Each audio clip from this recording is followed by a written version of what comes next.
Okay बेटा, multiplication of vector को जब आप स्केलर के साथ करते हो,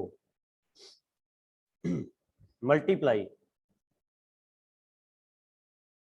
ये हमने कर लिया था लास्ट क्लास में, है ना।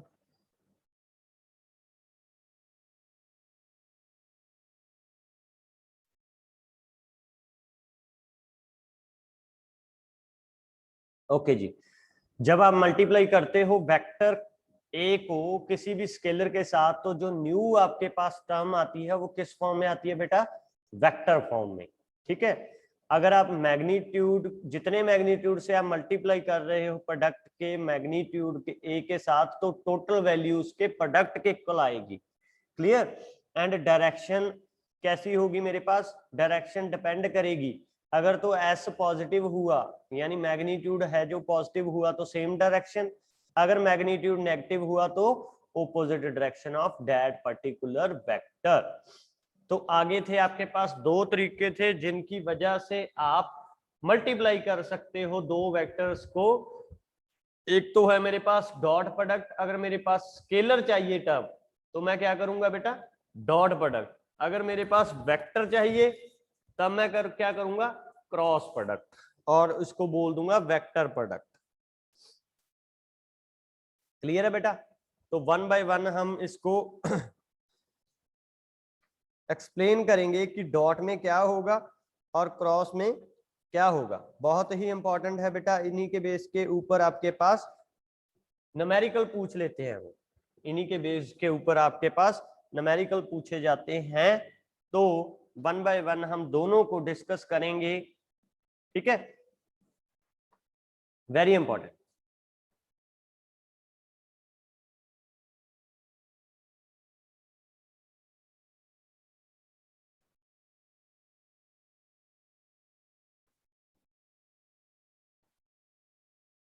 हाँ जी, ये देखो मेरे पास स्केलर प्रोडक्ट। स्केलर प्रोडक्ट कौन सा प्रोडक्ट होता है बेटा? जब मेरे पास ए एंड बी को मैंने मल्टीप्लाई करनी है और साथ में इसके ऑलवेज क्या आएगा बेटा? Cos theta.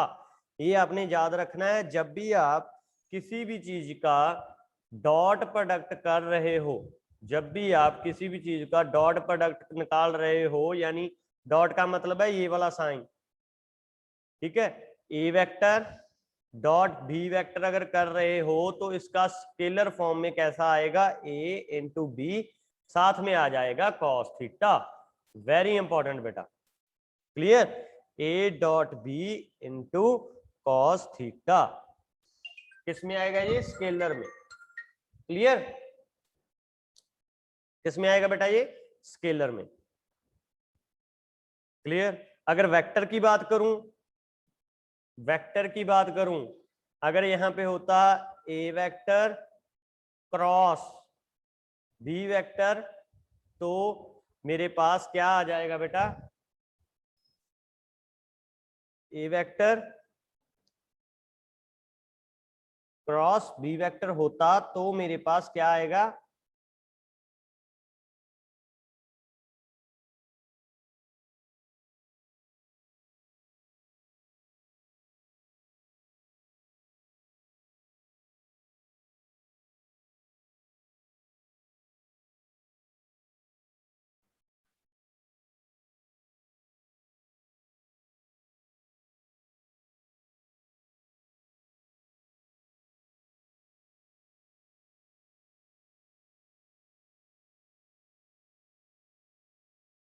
विजिबल है बेटा?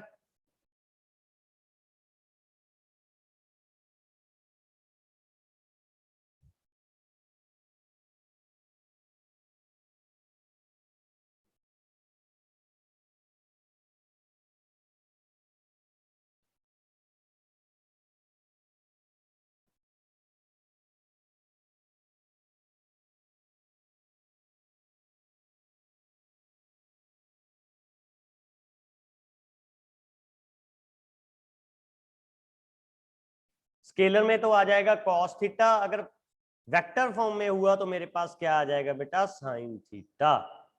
क्लियर? तो मेरे पास आ जाएगा साइन थीटा। स्केलर की बात करूं तो एग्जांपल आ गई इसकी, पहला है मेरे पास वर्क डन, पहला है मेरे पास क्या बेटा, वर्क डन। कि वर्क डन को मैं कैसे लिखूंगा, एफ डॉट एस है, अगर मेरे पास एफ डॉट एस कर रहा हूं तो वर्क डन के साथ हमेशा क्या आ जाएगा, F S cos theta. P है इसी तरह मेरे पास, दैट इज पावर, पावर क्या होती है, फोर्स इनटू वी, वेलोसिटी जितनी, तो ये भी मेरे पास क्या आ गया बेटा, स्केलर फॉर्म में आ गया। कॉस थीटा लिख लेना है साथ में, क्लियर, साथ में क्या लिख लेने हैं, cos theta. Geometrical meaning of scalar dot product, अगर ज्योमेट्रिकल मीनिंग की बात करें तो क्या आएगा बेटा, a dot product can be regarded as the product of two quantities, दो क्वांटिटीज, अब वो कौन कौन सी हैं, पहला तो magnitude of one of the vector, दोनों का एक में से दोनों का मैग्नीट्यूड होना बहुत जरूरी है, ठीक है। दूसरा, the scalar component of the second vector along the direction of first vector, तो दो चीजें बहुत होनी जरूरी हैं।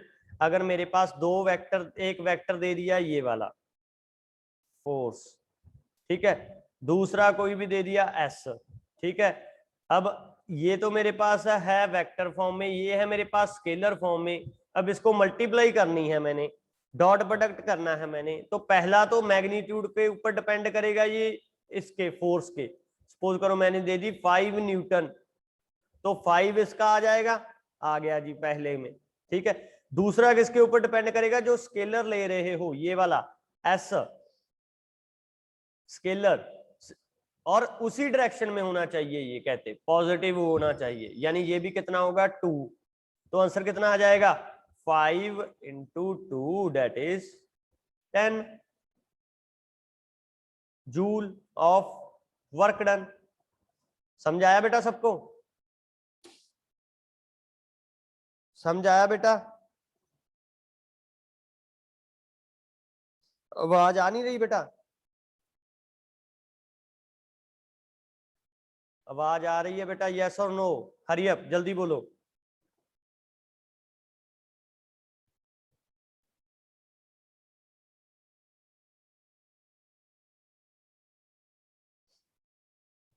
ज्योमेट्रिकल कंसेप्ट इसका क्या होगा, कहते ये डॉट प्रोडक्ट लेंगे हम दो वेक्टर्स का, दो डॉट प्रोडक्ट लोगे आप, और regarded as the product of, product का मतलब है मल्टीप्लिकेशन ऑफ किसको, पहला तो एक तो मैग्नीट्यूड लेना है किसी उनमें से एक वेक्टर का, एक वेक्टर है, अगर force W is equal to F dot S कर रहे हो आप, एफ डॉट एस कर रहे हो तो इसका मैग्नीट्यूड होना चाहिए आपके पास, ठीक है जी। दूसरा कहते हैं जो स्केलर कंपोनेंट ले रहे हो आप वेक्टर का, वो उसी डायरेक्शन में होना चाहिए, ऐसे नहीं है कि फोर्स आप इधर को लगा रहे हो, फोर्स आप इधर को लगा रहे हो ऑब्जेक्ट के ऊपर और मोशन उसका इस साइड हो गया, ऐसा तो पॉसिबल ही नहीं है ना, ऐसा नहीं पॉसिबल ना, ठीक है। उसी डायरेक्शन में फोर्स लगा रहे हो आप और उसी डायरेक्शन में वो ऑब्जेक्ट मूव करेगा, ये तो कॉमन सेंस है हमें। फोर्स आप लगा रहे हो बेटा इधर को किसी भी बॉडी के ऊपर, आपके पास सामने टेबल है, फोर्स आपने लगाई इधर को, क्या वो टेबल दूसरी साइड में जाने लग जाता है, आपको भी तो खेलता है वो पीछे को, नहीं, वो किधर जाएगा जिधर को हम फोर्स लगा रहे हैं, तो यही बोल रहे हैं, क्लियर है बेटा।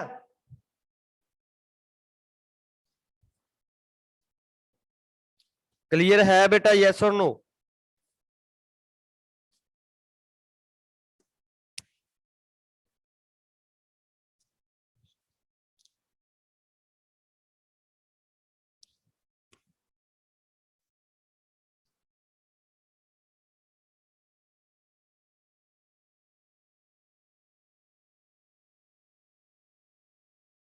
अगर इसको डायग्राम के बिहाफ के ऊपर देखें तो देखो कैसा आएगा, ए डॉट बी है मेरे पास, ए डॉट बी है मेरे पास, तो ए बी कॉस थीटा तो इसका डायरेक्ट फॉर्मूला आ जाएगा, ठीक है जी।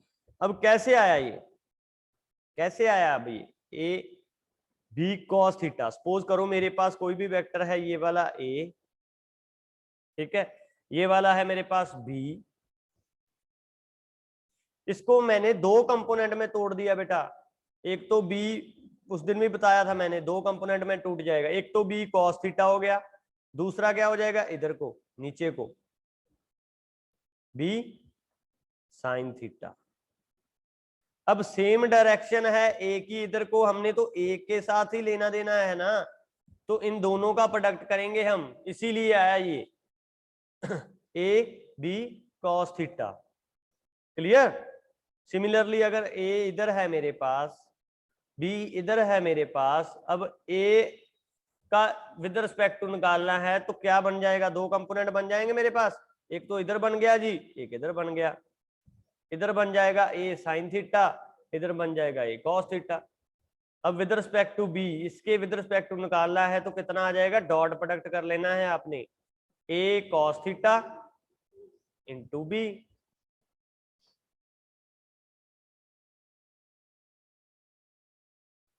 ठीक है बेटा,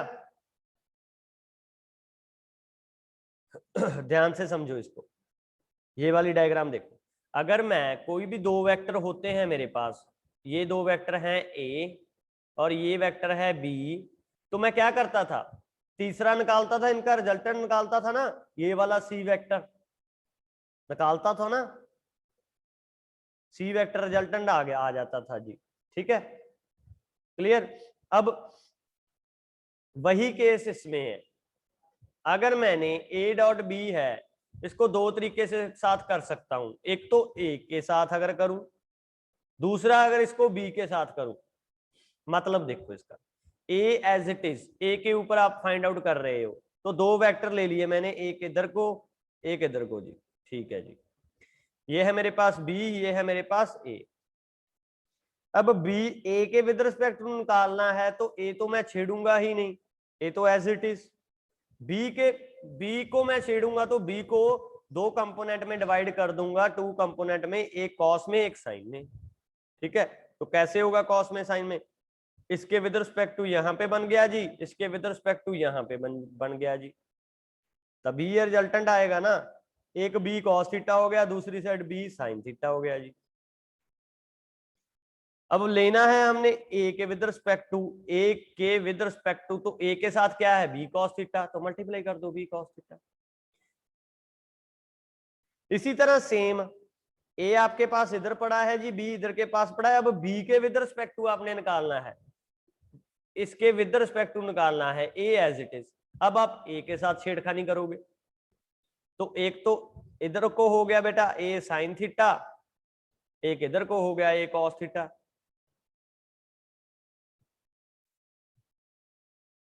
इसके विद रिस्पेक्ट टू निकाल रहे हो तो आप ये वाला और ये वाला कंपोनेंट लोगे, तो a cos theta into b। Clear बेटा, ये पेपर के आपके पॉइंट ऑफ व्यू से नहीं है बेटा, ये पेपर के पॉइंट ऑफ व्यू से नहीं है, आपको पेपर में इतना डीप नहीं पूछते, ये तो मैंने आपको समझाने के लिए, ताकि आप आगे आगे भूलो ना कि सर ने ये तो करवाया ही नहीं हमें, है ना, इसीलिए करवा रहे हो। जो मेन है आपके लिए वो है ये वाला, properties of scalar product. Properties of scalar product क्या क्या होंगी कि बोथ प्रोडक्ट इज कॉम्यूटेटिव, पहले भी हमने किया, डिसोशिएटिव एंड कॉम्यूटेटिव लॉ पहले भी हमने किए। ठीक है, मतलब क्या है कि अगर चाहे तो आप a को b के साथ कर दो, चाहे आप b को a के साथ कर दो, आंसर जो आएगा वो सेम ही आएगा, दोनों का प्रोडक्ट, दोनों का आंसर फर्स्ट एंड सेकंड का दोनों का सेम आएगा। क्लियर, इसको बोलते हैं कॉम्यूटेटिव लॉ, यानी a डॉट b कर लो, चाहे b डॉट a कर लो, दोनों का आंसर सेम आएगा। Very important first property, very important, 1 marks में पूछे जाने वाले। क्लियर है बेटा, शैल वी मूव अहेड।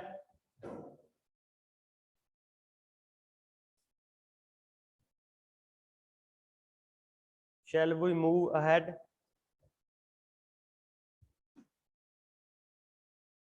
ठीक है, वो केस बेटा करेंगे 90 डिग्री 0 डिग्री वाले, वो सारे करेंगे केस। ठीक है, अभी इसी लेक्चर में आपको सारा कुछ क्लियर हो जाएगा। सेकंड है डिस्ट्रीब्यूटिव लॉ। डिस्ट्रीब्यूटिव लॉ का मतलब क्या होगा, अगर आप एडिशन करो किसी दूसरे को, सपोज करो मेरे पास b प्लस सी था जी, इसको मैंने फर्स्ट वेक्टर के साथ मल्टीप्लाई करनी है, तो पहले a plus a dot B करोगे, वेरी इजी, फिर a डॉट सी कर देना है, दो तरह के डॉट प्रोडक्ट इसमें हो जाएंगे, इजी है जी। तो बिल्कुल। तीसरा है, ये आ गया बेटा, अगर दो स्केलर वेक्टर आपके पास 90 डिग्री पे होंगे तो वेक्टर की वैल्यू 0 आएगी। अब बोलोगे सर कैसे?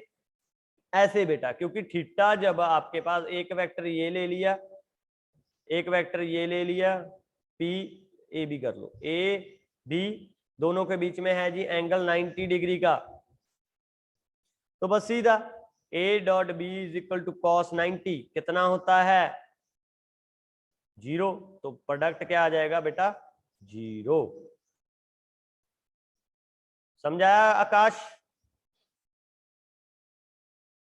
याद रखना है बेटा, ये पूछते हैं कि when two vectors scalar product is 0, तो आपने फट देने लिख देना है कि when the angle between two vectors is 90 degree और when the two vectors are perpendicular to each other, the scalar product of two parallel vector. अब वही वेक्टर जो है, अब वही वेक्टर जो है, पहले तो ये थे ए वेक्टर और बी वेक्टर, अब यही वेक्टर अगर पैरेलल में हो, ए वेक्टर हो बी वेक्टर है जी, अब इनके बीच में एंगल कितना होगा बेटा? 0 का। एंगल कितना होगा बेटा? 0 का। तो प्रोडक्ट जो होगा वो क्या होगा बेटा? मैक्सिमम। प्रोडक्ट क्या होगा बेटा? मैक्सिमम। तो ये भी पूछते हैं कि मैक्सिमम वैल्यू बताओ एक तो जी स्केलर प्रोडक्ट की, एक मिनिमम वैल्यू बताओ जी। तो मैक्सिमम में क्या कर देना है आपने, दोनों के बीच में एंगल कितना लेना है? 0 डिग्री, और मिनिमम में कितना लेना है बेटा? 90 डिग्री। फिफ्थ प्रॉपर्टी, अगर टू एंटी पैरेलल हो, एंटी पैरेलल हो यानी एक इधर को बेटा, दूसरा इधर को, तो बीच में एंगल कितना बन गया बेटा? 180 डिग्री। तब क्या आएगी वैल्यू? 180 की होता है माइनस। तो मैक्सिमम नेगेटिव वैल्यू कब होगी? जब इनके बीच में एंगल कितना बना बेटा? 180 का। जब एंगल कितना बना? 180 का। उसके बाद sixth one, the scalar product of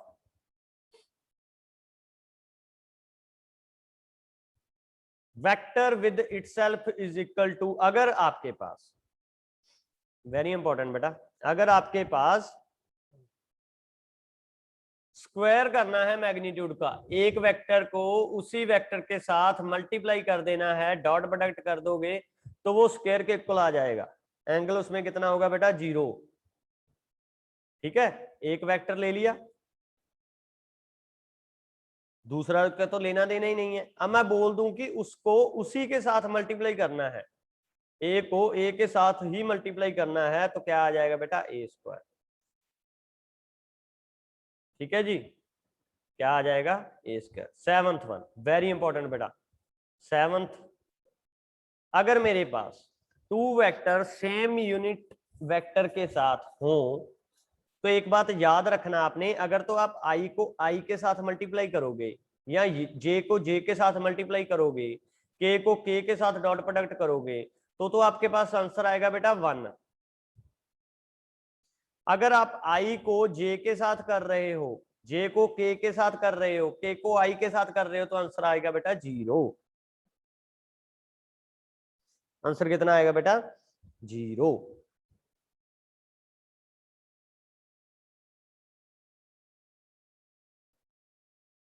clear है जी?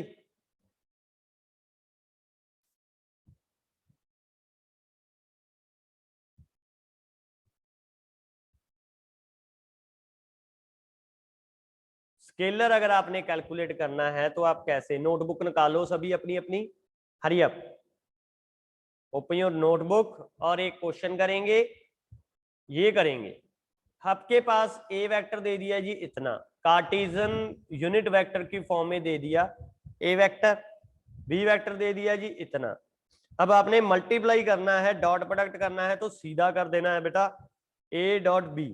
अब मैंने आपको बोला कि फर्स्ट को करोगे बेटा, फर्स्ट को करोगे पहले इस सारे के साथ, फिर सेकंड को करोगे बेटा किसके साथ, इस सारे के साथ, फिर थर्ड को लेना है और इस सारे के साथ करोगे मल्टीप्लाई। डिस्ट्रीब्यूटिव लॉज जो हमने पीछे किया उसी के बिहाव के ऊपर, ठीक है बेटा।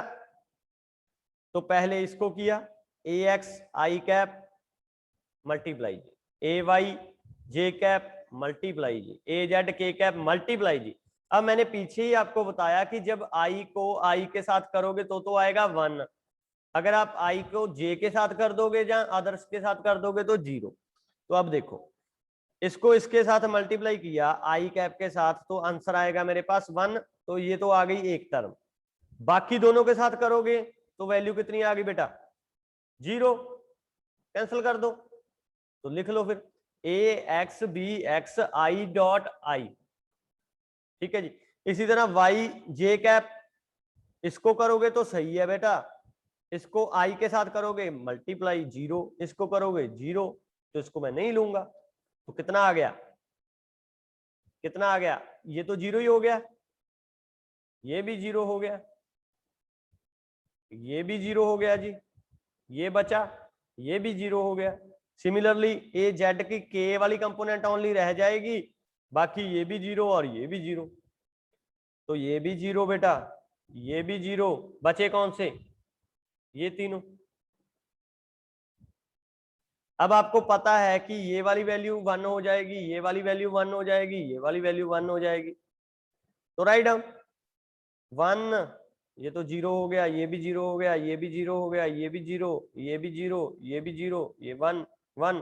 तो आंसर कितना आ गया, ए एक्स बी एक्स प्लस ए वाई बी वाई प्लस ए जेड बी जेड। क्लियर है जी, हो जाएगा बेटा।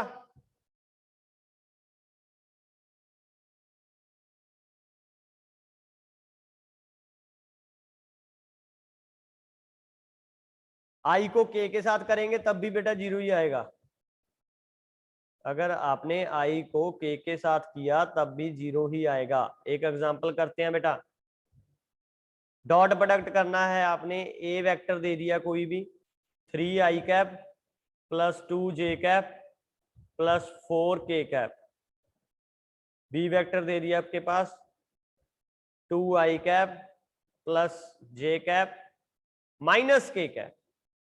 करो बेटा इसको, तो सीधा कर दो बेटा, ए डॉट बी वेक्टर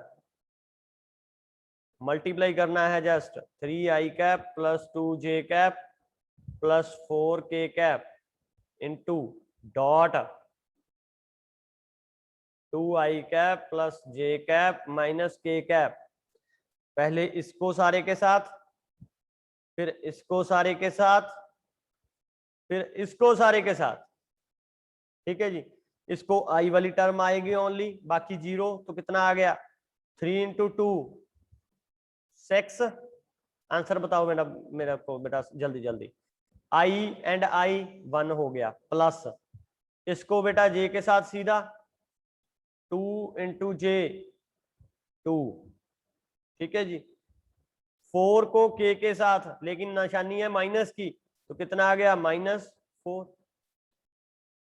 तो आंसर कितना आ गया 6 माइनस 4 2 प्लस 2, आंसर कितना आएगा बेटा 4। ऐसे क्वेश्चन आएंगे। आया समझ बेटा सबको? बस 2 चीजें आपको ध्यान में रखनी है, एक तो डिसोशिएटिव लॉ, डिस्ट्रीब्यूटिव लॉ लगा इसमें, ठीक है। दूसरा, आई को जब आई के साथ करोगे या जे को जे के साथ करोगे, के को के साथ डॉट प्रोडक्ट कर रहे हो तब तो आएगा आपके पास 1। अगर अदर के साथ कर रहे हो, आई डॉट जे कर रहे हो या आई डॉट के कर रहे हो, जे डॉट आई कर रहे हो, जे डॉट के कर रहे हो जी, के डॉट आई कर रहे हो, के डॉट जे कर रहे हो, तो इन सभी का मेरे पास वैल्यू कितनी आएगी बेटा? 0। क्लियर है बेटा? स्केलर प्रोडक्ट सभी को समझ आया?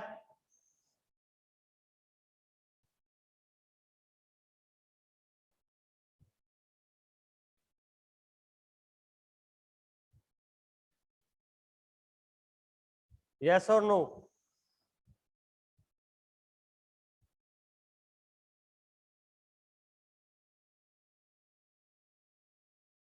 तो ये था आपके पास स्केलर प्रोडक्ट। अब दूसरा है जो कि वेरी इंपॉर्टेंट है आपके पेपर पॉइंट ऑफ व्यू से, आपके सिलेबस पॉइंट ऑफ व्यू से, आपकी क्लास पॉइंट ऑफ व्यू से।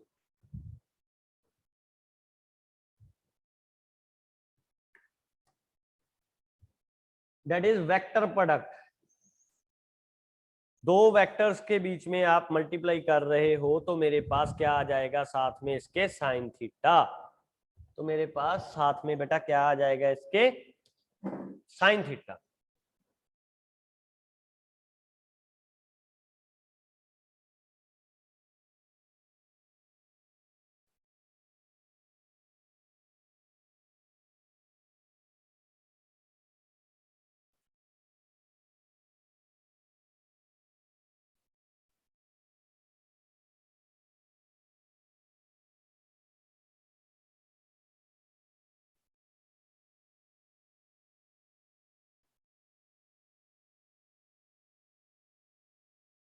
विजिबल टू ऑल बेटा?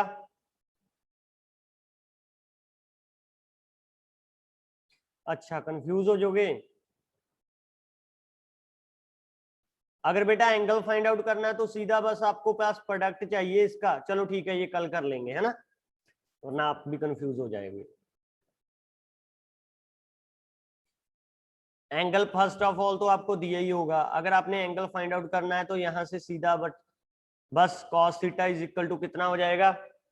अगर आपने एंगल फाइंड आउट करना है तो आपको क्या पता होना चाहिए बेटा? जितना डॉट प्रोडक्ट है, ए डॉट बी का प्रोडक्ट है, divided by A B, divided by A B कर लेना है आपने। क्लियर है बेटा? तो ये थी बेटा आज की क्लास आपकी।